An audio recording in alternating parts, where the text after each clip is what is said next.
Hey everyone, I'm Rachel, And I'm David. and we are cruising through Japan, so we wanted to let you know some of the things we wish we'd known before coming here the first time. Let's go.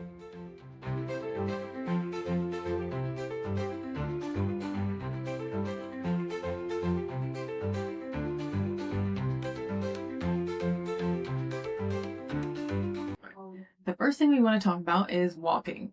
So when you first come here, you may think, oh, I'm always going to walk on the left. But that's not always the case. And it might be messed up by tourists. We don't really know, but we've seen people walking in all sorts of directions with no rhyme or reason. Yeah, we did a bunch of research, like trying to figure out, we wanted to be respectful and kind of understand, one of the nicest things you could do is not get in someone's way, Yeah. right? And so when we first got here, we're sticking to the left, and it's not working at all. Like, there's no real rhyme or reason, especially in like downtown Tokyo. If you think, we're used to passing each other on our right, and it's just going to translate. No, like people, I think what they're shifting into the position that it's going to be like the least complicated. So you might be sticking to the left side, but they know eventually down the line they got to be somewhere on your right side. So they're gonna shift and make an adjustment. And in my opinion, there's no rhyme or reason. I've had people jump out in front of me and crisscross, and they're not trying to be disrespectful or anything. They just have a path in mind, and that's going to be kind of the way they think. And especially in big cities when it's so crowded, they're just trying to get to where they're trying to go, and nobody's disrespectful or running into you. Like, they're definitely not running into you. It's just we don't still understand the rhyme or reason to why people walk the way. And on staircases too, that's another weird one. So we're not even entirely sure on escalators if we're supposed to stand to the left and let them pass us on the right, or if you're supposed to stand on the right and let them pass you on the left. I see it happening both ways in all different locations. So just keep in mind, if you're ever worried or you're not quite sure which direction the person coming toward you is going to go, you can just stand still for a second and they'll make the maneuver, and that's not disrespectful or anything like that. I'm really not sure what's going on with it. I might sound really ignorant and stupid, but I promise we're trying to be respectful, and we're trying to pass how we think they want us to pass, and it's kind of complicated. Well, and something that kind of goes along with that is the concept of personal space. Yeah. And again, I think it might be partially due to how crowded it is in certain places here, but in the US, if you're getting on an elevator and it gets, fairly full, people stop getting on. Or if you're on an escalator and you'll stand a couple of steps behind the person in front of you. The concept of personal space is quite different here. Yeah. It's definitely not existent in it's almost non-existent to a certain degree. Yeah. And they, like Rachel said, like they'll get up next to you as you're getting onto on an escalator. They'll be right up against you. The big point is, in Japan, they're always going to try to be respectful, but certain things don't mean the same here as it does there. So being right up next to somebody isn't seen as awkward or weird here. It's kind of the norm. So they're not afraid to get right up against somebody. If you have like social anxiety or things like that, you don't want a large crowd around you. There are ways to avoid that here, but it can be very complicated navigating. Like, maybe only focus on doing things during slow times or off hours. Yeah. And so the next thing I want to talk about are convenience stores, or konbinis, which is the Japanese word for convenience store. So they were pretty hyped on these since, I kept seeing things on Instagram and YouTube about like the best konbini foods. And there's 3 different chains. There's 7-Eleven, Family Mart, and Lawson. Oh, yeah. Lawson. And they all are very distinct. They all kind of specialize in different things. And if you watch our snacks we ate in Japan video, you'll see a lot of the things we consume from these places. But I will say, as a pickier eater, I think they were a little overhyped. Yeah, I agree. We did a ton of research before coming to Japan, and everyone was saying, oh, the food at the convenies are really good, and they're okay. Like, it's not bad. But, I mean, I tried, like, the chicken nuggets from every location, and they were mediocre. Like, you could survive on it if you need to. Sure. And there have been times where I have, because I am a pickier eater, and it's been hard for me to find something to eat. It's more like, I could see how college students here would be very excited about it, because it is relatively decent food. It's cheap. It's super cheap, and that's been surprisingly a theme in Japan. The quality things aren't super expensive. Overall, I really like the things that were branded or distributed by, like, Family Mart, for example. Like, they had like a whole snack section of things that were their brand. Pastries and all kinds of like little snacks. I thought those were way more awesome than like the hot foods, to be honest. So, but one thing is, if you buy a lot of things at Konbini's, you will not find a trash can to put them in. I knew coming into Japan that it's a very, very, very, very clean country, and it shows from the moment you get there. And you process that, but when you realize that there's no trash cans anywhere, like on the streets, there's no place to put your trash. People like literally just carry their trash around with them.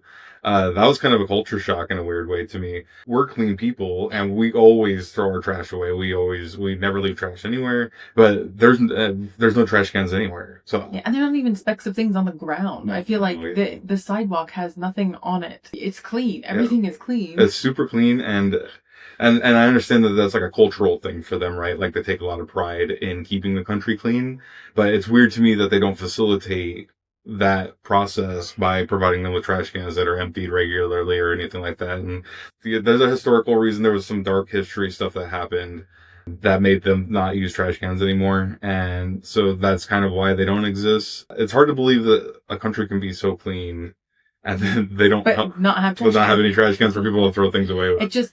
It goes into showing like how respectful people are here. Yeah. Yeah, they have a lot of respect and honor when it comes to their country, and it really shows, honestly.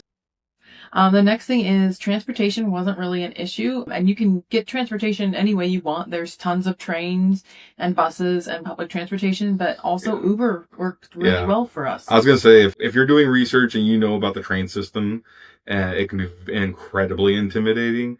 Just figure out Uber, because it's really not that complicated. The only issue we kind of ran into was in Tokyo, where the buildings are so tall, it couldn't quite pinpoint our location. But other than that, it works perfectly fine. That on their systems on their end tell you exactly where they're going. You don't really need to pull up like Google Translate or anything like that to communicate with the driver. You just tell them who you are, and it'll also let you choose on the Uber app between an actual like Uber Black car or a taxi. Oh, that's right. And it'll give you the general pricing and let you know any fees that might be included or incurred with either of those options. So like Uber, I've seen like 6 or 7 different kinds of fares you could have sometimes. It just depends on where you are. But yeah, Uber worked really, really well for us. Yeah, we had a moment where Uber Black wasn't picking up, but Uber Taxi took like 2 minutes to get to us. Yeah. So be willing to pivot. You can just cancel your ride and rebook it with Uber Taxi and pay the extra $2 or $3 or whatever it is. It was minuscule at best. Just figure out how the Uber works. You're going to be totally fine. If you're feeling extra brave, you can flag down a taxi or try the train system. Depending on what you're doing, the train system can be simple, so don't be too intimidated by it, but understand if you're thinking about transferring multiple trains or something like that, you might want to just consider doing the Uber. It's really not that much more expensive. So. Yeah. And then just know some basic phrases in Japanese. I will tell you from personal experience, Duolingo is not the best to learn Japanese. I spent a year doing Japanese on Duolingo, and I feel very unprepared for having come here.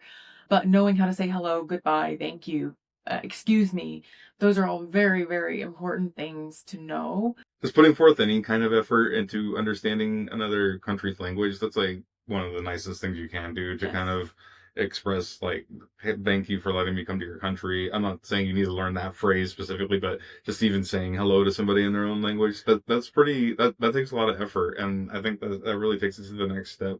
I think they know how difficult it is to learn our language, so from their perspective, it's equally as difficult for us to learn anything from their language, and they're very receptive to that, and it really does light them up. Yeah, and have Google Translate on your phone or something similar, but they've all seemed to have used Google Translate or seen it. They've at least seen something. Yeah. They know that when you're trying to show them a phone screen, that you're either trying to show them a picture of something you want, or the text is going to be relatively correct in what you're asking for. Don't let a language barrier prevent you from coming here, but also try to be respectful and know a little bit, so that way you can communicate more effectively. And if you're not perfect, I've noticed that they're really okay with it. They don't care that you're not perfect. That you're not getting the quite perfect enunciation of a word. So don't let that discourage you. Don't think it's going to be like, oh, I'm being disrespectful by not getting this word perfect. Don't beat yourself up too bad about that kind of stuff, because they're so understanding and so sweet and so kind. And then the next thing is always carry some cash. I try not to have a lot of cash on me when I travel, usually. because I would rather use a credit card. We get points and it's just easier that way. But here, there are a lot of things that don't take credit card. Like if you want to go to a vending machine, and there are so many vending machines. And a lot of them are really cool. Yeah, so. they're really good. And there's a lot of capsule machines. Plus, if you're going to go to like a Shinto shrine and you want to make a wish or pray, they want a donation there and a coin. And so just carry some cash with you, get them out from your bank. Yeah, and you never know if you're in one of those locations, they might have like the cutest souvenir you've ever seen in your entire life. Yeah. But they only take cash. Or they might have a snack you've never seen before and it smells incredible and they only take cash. So the other cool part about that I will mention is the way they've handled cash when we've given it to them is so cool. Like they show you this is exactly how much it's going to be. You just give them roughly the amount, and they're so honest. They're so honest. They figure it out, and they put forth the extra effort to make sure you know that they're not taking extra money from you. It's actually really cool. Even with the card, It's true. you see the price like 4 times before the card officially gets charged, and I thought that was really cool. Well, and when you pay with cash, also this is a good tip. They all have trays by the cash register. Do not hand the person your cash.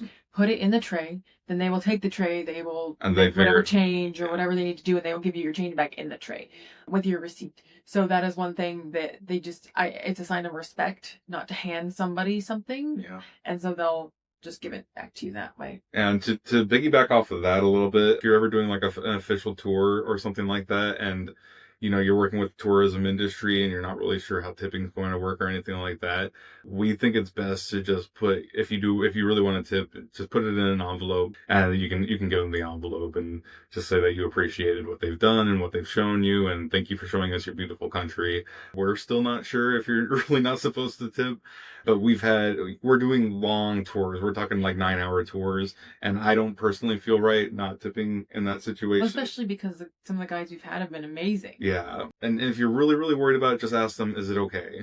Is this okay to do? And they'll let you know that if it's okay or not with them. It's down to an individual level. It's not, it's culturally at a restaurant or something like that, you don't want to tip. But for tour guides, it's significantly different. So just kind of maybe take them aside or find a moment when you're at a location to kind of ask them, is it okay to tip? Yeah.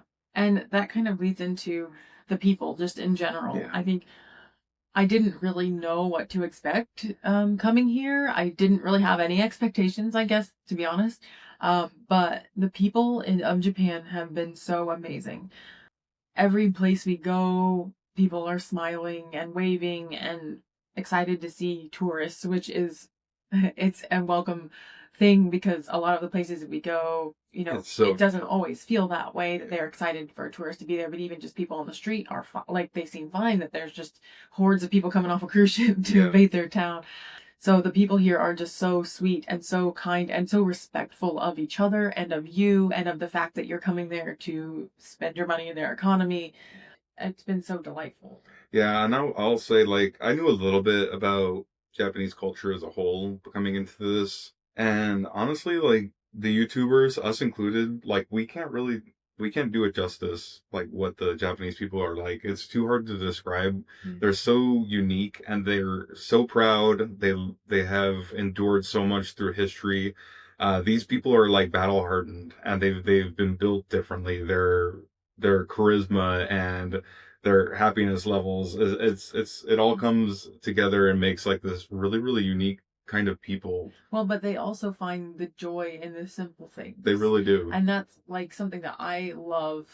Just walking around, you see people with all kinds of keychains on their bags, and there's so much fandom here, and it's taken seriously, and there's so much cuteness here. Like every town that we visited has its own mascot that's like a cute little cartoon duck, or here it's a hamburger. It's a hamburger. Because they have hamburgers.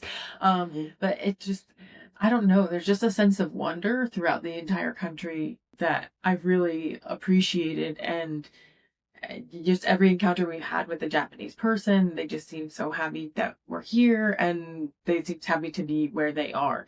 And they just seem so respectful of each other.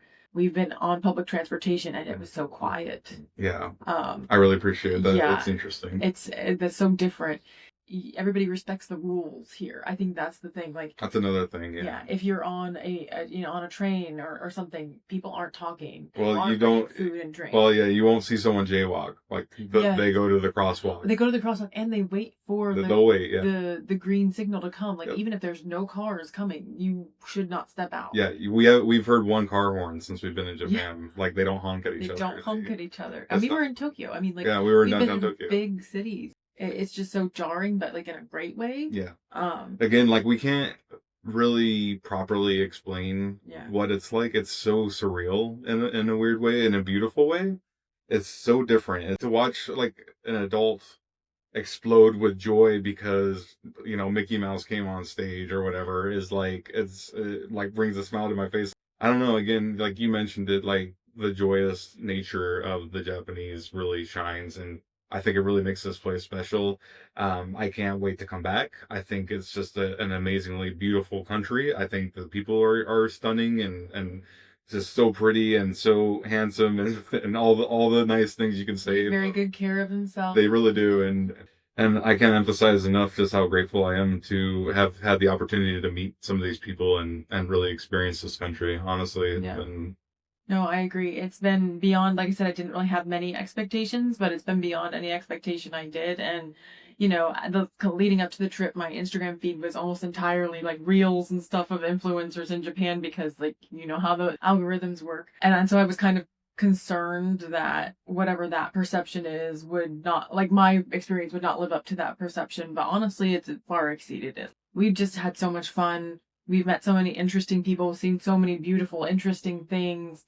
Yeah, especially not just the people, but the landscape in general. Like, just the whole Japanese experience, it's just been an incredible one. I can't emphasize enough just how gorgeous the landscape is in this country. Even beyond the cherry blossoms, everyone knows about the cherry blossoms, and they're gorgeous, don't get me wrong, but just the mountainsides, the temples, the trees, the different colors of plants and everything. The country feels alive, not just with the people, but with also the landscape and the nature.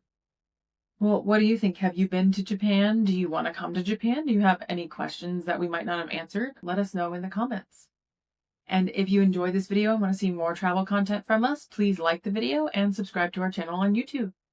But for now, I'm Rachel. And I'm David. And we hope this video helps you find the right direction for your next adventure. Bye! Bye.